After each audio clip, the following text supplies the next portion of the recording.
என் தாசன். இதோ நான் ஆதரிக்கிற என் தாசன், நான் தெரிந்து கொண்டவரும் என் ஆத்துமாவுக்கு பிரியமானவரும் இவரே. என் ஆவியை அவர் மேல் அமரப் பண்ணினேன். அவர் புறஜாதிகளுக்கு நியாயத்தை வெளிப்படுத்துவார். அவர் கூக்குரல் இடவும் மாட்டார். தம்முடைய சத்தத்தை உயர்த்தவும் அதை வீதியிலே கேட்க பண்ணவும் மாட்டார். அவர் நெறிந்த நாணலை முறியாமலும் மங்கி எரிகிற திரியை அணையாமலும் நியாயத்தை உண்மையாக வெளிப்படுத்துவார். அவர் நியாயத்தை பூமியிலே நிலைப்படுத்த மட்டும் இலக்கரிப்பதுமில்லை, பதறுவதுமில்லை. அவருடைய வேதத்துக்கு தீவுகள் காத்திருக்கும். ஏசாயா இங்கு சொல்லுகிற தீர்க்க தரிசன வாக்கியங்கள் கர்த்தராகிய இயேசு கிறிஸ்துவை குறிக்கிறது. இயேசு கிறிஸ்துவுக்குள் இந்த தீர்க்க தரிசனம் நிறைவேறிற்று என்று மத்தேயு எழுதின சுவிசேஷத்தில் சொல்லப்பட்டிருக்கிறது. ஏசாயா தீர்க்கதரிசியால் உரைக்கப்பட்டது நிறைவேறும்படி இப்படி நடந்தது. அவன் உரைத்ததாவது, இதோ நான் தெரிந்து கொண்ட என்னுடைய தாசன், என் ஆத்துமாவுக்கு பிரியமாய் இருக்கிற என்னுடைய நேசன், என் ஆவியை அவர் மேல் அமரப் பண்ணுவேன். அவர் புறஜாதியாருக்கு நியாயத்தை அறிவிப்பார். வாக்குவாதம் செய்யவும் மாட்டார், கூக்குரல் இடவும் மாட்டார். அவருடைய சத்தத்தை ஒருவனும் வீதிகளில் கேட்பதுமில்லை. அவர் நியாயத்திற்கு ஜெயம் கிடைக்க பண்ணுகிற வரைக்கும் நெறிந்த நாணலை முறிக்காமலும் மங்கி எரிகிற திரியை அணைக்காமலும் இருப்பார். அவருடைய நாமத்தின் மேல் புறஜாதியார் நம்பிக்கையாய் இருப்பார்கள் என்பதே. மத்தேயு 12:17 முதல் 21 வரை. பிதாவாகிய தேவன் தம்முடைய குமாரனாகிய இயேசு கிறிஸ்துவில் நம்பிக்கை வைத்திருக்கிறார். தேவன் தம்முடைய குமாரனை தமக்கு சொந்தமாக்கிக் கொண்டிருக்கிறார். தேவன் கிறிஸ்துவை என் தாசன் என்று சொல்லுகிறார். கர்த்தராகிய இயேசு கிறிஸ்து தேவனுடைய குமாரனாக இருந்தாலும் அவர் தேவனுக்கும் மனுஷருக்கும் நடுவிலே மத்தியஸ்தராகவும் இருக்கிறார். கிறிஸ்துவானவர் தம்மையே தாழ்த்தி ஒரு வேலையாளின் ரூபம் கொண்டிருக்கிறார். பிதாவானவர் தம்முடைய குமாரனாகிய கிறிஸ்துவை தெரிந்து கொண்டார். தேவன் தம்முடைய அனந்த ஞானத்தினால் கிறிஸ்துவை தெரிந்து கொண்டார். பிதாவானவர் தம்முடைய குமாரன் மீது நம்பிக்கை வைத்திருக்கிறார். அவர் தம்முடைய குமாரனை பற்றி சொல்லும்போது, இதோ நான் ஆதரிக்கிற என் தாசன், நான் தெரிந்து கொண்டவரும் என் ஆத்மாவுக்கு பிரியமானவரும் இவரே என்று சொல்லுகிறார். நான் ஆதரிக்கிற என் தாசன் என்னும் வாக்கியத்திற்கு என் குமாரன் மீது நான் நம்பிக்கை வைத்திருக்கிறேன் என்று வேத பண்டிதர்கள் பொருள் சொல்லுகிறார்கள். பிதாவானவர் தம்முடைய குமாரனை தாங்கி ஆதரிக்கிறார். பிதாவானவர் குமாரனோடு கூட இருந்து அவரை பலப்படுத்துகிறார். தேவன் தம்முடைய குமாரன் மீது நித்திய காலமாய் பிரியமாய் இருக்கிறார். கிறிஸ்துவானவர் தேவனுடைய ஆத்மாவுக்கு பிரியமானவர். பிதாவானவர் தாம் தெரிந்து கொண்ட ஊழியத்திற்கு தம்முடைய குமாரனை தகுதிப்படுத்துகிறார். என் ஆவியை அவர் மேல் அமரப் பண்ணினேன் என்று தேவன் சொல்லுகிறார். பிதாவானவர் தம்முடைய குமாரனுக்கு பரிசுத்த ஆவியானவரை அளவில்லாமல் கொடுத்திருக்கிறார். குமாரனை பலப்படுத்துகிறார். கர்த்தராகிய இயேசு கிறிஸ்து பரிசுத்த ஆவியானவரின் அபிஷேகத்தினாலும் வல்லமையினாலும் தமக்கு நியமிக்கப்பட்ட பாதையின் வழியாக நடந்து செல்கிறார். தம்முடைய இலக்கை நோக்கி முன்னேறி செல்கிறார். கர்த்தராகிய தேவனுடைய ஆவியானவர் என்மேல் இருக்கிறார். சிறுமைப்பட்டவர்களுக்கு சுவிசேஷத்தை அறிவிக்க கர்த்தர் என்னை அபிஷேகம் பண்ணினார்.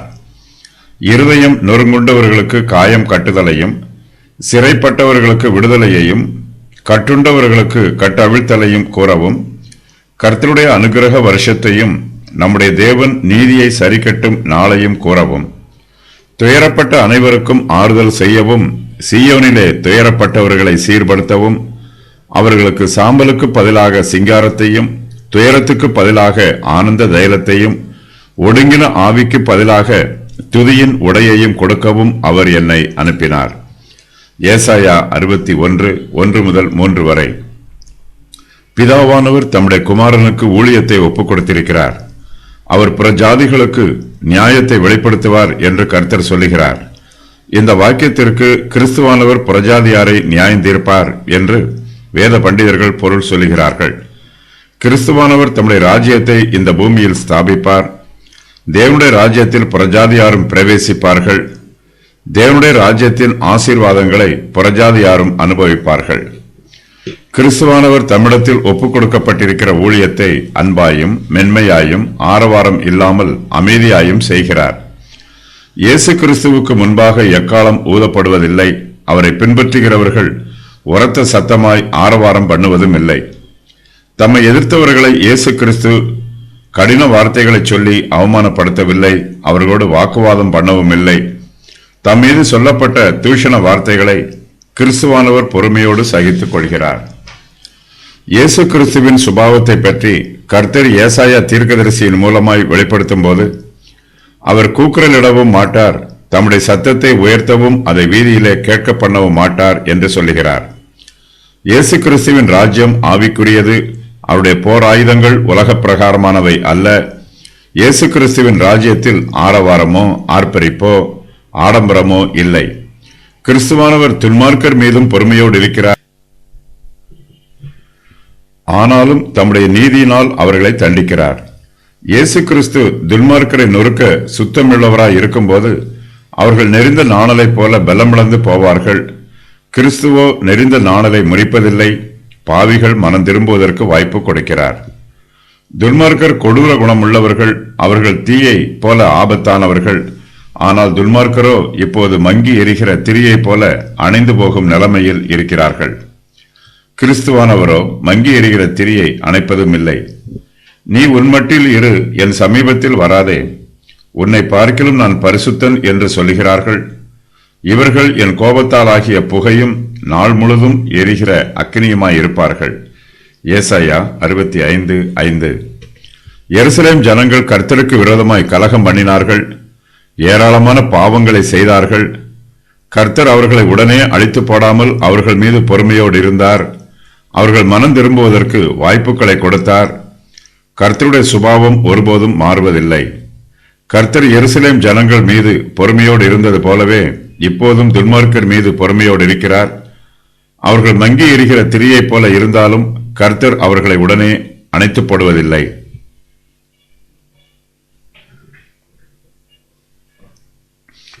அவிசுவாசிகளும் துன்மார்க்கரும் நாணலைப் போல இருக்கிறார்கள். பயங்களும் சந்தேகங்களும் அவர்களை நொறுக்குகிறது. இதனால் அவர்கள் நெறிந்த நாணலைப் போல இருக்கிறார்கள், மங்கி எரிகிற திரியைப் போல இருக்கிறார்கள். விளக்கில் திரியை ஏற்றும் போது புதிய திரி சிறிது நேரம் பிரகாசமாக எரியும். அதன் பின்பு அது மங்கி எரியும். அது சீக்கிரத்தில் அணைந்து போகும். கர்த்தரோ அவர்களை கைவிட மாட்டார், நியாயத்தை உண்மையாக வெளிப்படுத்துவார். கர்த்தராகிய இயேசு கிறிஸ்து நெறிந்த நாணலை முறிப்பதுமில்லை, மங்கி எரிகிற திரியை அணைப்பதுமில்லை. கிறிஸ்துவானவர் அவற்றை பலப்படுத்துகிறார். விசுவாசிகள் இப்போது நெறிந்த நாணலைப் போலவும் மங்கி எரிகிற திரியைப் போலவும் இருந்தாலும் கர்த்தர் அதை பலப்படுத்துவார். அவர்கள் தேவனுடைய சமூகத்தில் கேதுரு மரங்களைப் போல வலுவாய் இருப்பார்கள். கர்த்தர் மங்கி எரிகிற திரியை அணையாமல் அதை ஊதி ஊதி பெரிய நெருப்பாக மாற்றுவார். மங்கி எரிகிற திரி பரிசுத்த ஆவியானவருடைய ஊழியத்தினால் அக்கினியாக பற்றி எரியும். இந்த பிரபஞ்சத்தில் சில காரியங்கள் நிலைத்து நிற்கும், வேறு சில காரியங்கள் மாறிவிடும். கிறிஸ்துவானவர் பூமியிலே நியாயத்தை நிலைப்படுத்த வேண்டும். அவர் நியாயத்தை உண்மையாக வெளிப்படுத்த வேண்டும். இதுவே கிறிஸ்துவின் ஊழியம். கர்த்தராகிய இயேசு கிறிஸ்து நியாயத்தை பூமியிலே நிலைப்படுத்த மட்டும் இளைக்கரிப்பதுமில்லை, பதறுவதுமில்லை. கிறிஸ்துவானவர் தம்முடைய அப்போஸ்தலர்களையும் ஊழியக்காரர்களையும் பலப்படுத்துகிறார். அவர்கள் சோர்ந்து போகாமல் இருப்பதற்கு கர்த்தர் அவர்களை உற்சாகப்படுத்துகிறார். எல்லாம் முடிந்தது என்று கர்த்தர் சொல்லும் வரையிலும் அவர் இளைக்கரிப்பதுமில்லை, பதறுவதுமில்லை. கர்த்தர் நமக்கு கொடுத்திருக்கிற ஊழியத்தை நாம் உண்மையாய் செய்ய வேண்டும். ஊழிய பாதையில் பாடுகளும் வேதனைகளும் உபத்திரவங்களும் வந்தாலும் நாம் சோர்ந்து போய் விடக்கூடாது. கிறிஸ்துவானவர் பூமியிலே நியாயத்தை நிலைப்படுத்துவார், தம்முடைய ராஜ்யத்தை ஸ்தாபிப்பார். கர்த்தருடைய வேதத்திற்கு தீவுகள் காத்திருக்கும். கிறிஸ்து மனுஷர் மத்தியிலே தம்முடைய சபையை ஸ்தாபிப்பார். இந்த உலகத்தில் தம்முடைய ராஜ்யத்தை ஸ்தாபிப்பார். கிறிஸ்துவானவர் மனுஷருடைய இருதயங்களை மறுபடியும் புதுப்பிக்கிறவர். சுவிசேஷத்தின் வல்லமையினாலும் கிருபையினாலும் இந்த உலகத்தில் மனுஷருடைய சிந்தனை புதுப்பிக்கப்படுகிறது. பழைய சுபாவங்கள் எல்லாம் நீங்கி போய் விடுகிறது. நாம் கிறிஸ்துவுக்குள் இருக்கும்போது எல்லாம் புதிதாய் இருக்கிறது. நிறைவேறிய முன்னறிவிப்புகள். என் தாசனை ஆதரிப்பேன், என் தாசனில் பிரியமாயிருப்பேன். என் ஆவியை அவர் மேல் அமர பண்ணுவேன். அவர் பிரஜாதிகளுக்கு நியாயத்தை வெளிப்படுத்துவார். அவர் கூக்குரலிடவும் மாட்டார், தம்முடைய சத்தத்தை உயர்த்தவும் அதை வீதியிலே கேட்க பண்ணவும் மாட்டார். அவர் நெறிந்த நாணலை முறியாமலும் மங்கி எரிகிற திரியை அணையாமலும் நியாயத்தை உண்மையாக வெளிப்படுத்துவார். அவர் மூலமாக குருடருடைய கண்களை திறப்பேன். அவர் மூலமாக கட்டுண்டவர்களை காவலில் இருந்து விடுவிப்பேன். அவர் மூலமாக இருளில் இருக்கிறவர்களை சிறைச்சாலையில் இருந்து விடுவிப்பேன். நீதியின்படி அவரை அழைப்பேன். அவருடைய கையை பிடிப்பேன். அவரை தற்காத்துக் கொள்வேன். அவரை ஜனத்திற்கு உடன்படிக்கையாக வைப்பேன். அவரை ஜாதிகளுக்கு ஒளியாக வைப்பேன். இவை அனைத்தும் மேசியாவின் ஊழியங்களாகும். நிறைவேற வேண்டிய முன்னறிவிப்புகள். அவர் நியாயத்தை பூமியிலே நிலைப்படுத்த மட்டும் இளைக்கரிப்பதுமில்லை, பதறுவதுமில்லை. அவருடைய வேதத்துக்கு தீவுகள் காத்திருக்கும். கர்த்தருடைய தாசன் என்பது மேசியாவை குறிக்கும். ஏசாயா 42 1 முதல் 3 வரை உள்ள வசனங்களும், ஏசாயா 42 6வது வசனத்தின் ஒரு பகுதியும் கிறிஸ்துவை குறிக்கும் வசனங்களாக மத்தேயு 12 17 முதல் 21 வரை, லூக்கா 2:32 ஆகிய வசனங்களில் மேற்கோளாக கூறப்பட்டிருக்கிறது. ஏசாயாவின் புஸ்தகத்தில் இயேசு கிறிஸ்துவை தவிர மேலும் சிலரும் கர்த்தருடைய தாசர்களாக கூறப்பட்டிருக்கிறார்கள். அவர்களுடைய விவரம் வருமாறு: ஏசாயா, எலியாக்கீம், தாவீது, இஸ்ரவேல் தேசம். ஆவி என்னும் வார்த்தை பரிசுத்த ஆவியானவரை குறிக்கும். இயேசு கிறிஸ்து ஞானஸ்நானம் பெற்று கரையேறிய போது பரிசுத்த ஆவியானவர் அவர் மீது வந்து இறங்கினார். ஏசாயா 42:1, 11:1-2, ஏசாயா 61:1-2 ஆகிய வசனங்களில் முன் அறிவிக்கப்பட்டுள்ளவை அப்போது நிறைவேறிற்று. ஏசாயா 42:1வது வசனத்தில் திருத்துவத்தின் வெளிப்பாடு: நான் கர்த்தராகிய தேவன், என் ஆவி பரிசுத்த ஆவியானவர். அவர் மேல் என்பது மேசியா மேல். இஸ்ரவேலின் நம்பிக்கையை மேசியா அணைத்து போட மாட்டார். அவர்களுக்கு ஜெயத்துக்கு ஏதுவான மேசியா தமது நியாய தீர்ப்பை அனுப்புவார். கர்த்தருக்கு தோல்வி என்று ஒன்றுமே இல்லை. பூமியில் தமது நீதியை நிலைநிறுத்துவார். யூதரும் புறஜாதியாரும் கர்த்தரிடத்தில் நம்பிக்கை வைப்பார்கள்.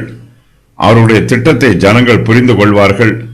கர்த்தருடைய தாசர்கள் அவரோடு நித்தியமாக ஆளுகை செய்வார்கள். கர்த்தருடைய வேதத்துக்கு தீவுகள் காத்திருக்கும். கர்த்தர் இந்த பூமிக்கு வந்து ராஜ்யங்களை எடுத்துக்கொள்ளும் வரையிலும் ஜனங்கள் எல்லோரும் அவருடைய வேதத்திற்காக காத்திருப்பார்கள். அதன் பின்பு கர்த்தருடைய பிரமாணம் சீயோனில் இருந்தும் கர்த்தருடைய வார்த்தை எருசலேமில் இருந்தும் புறப்பட்டு போகும்.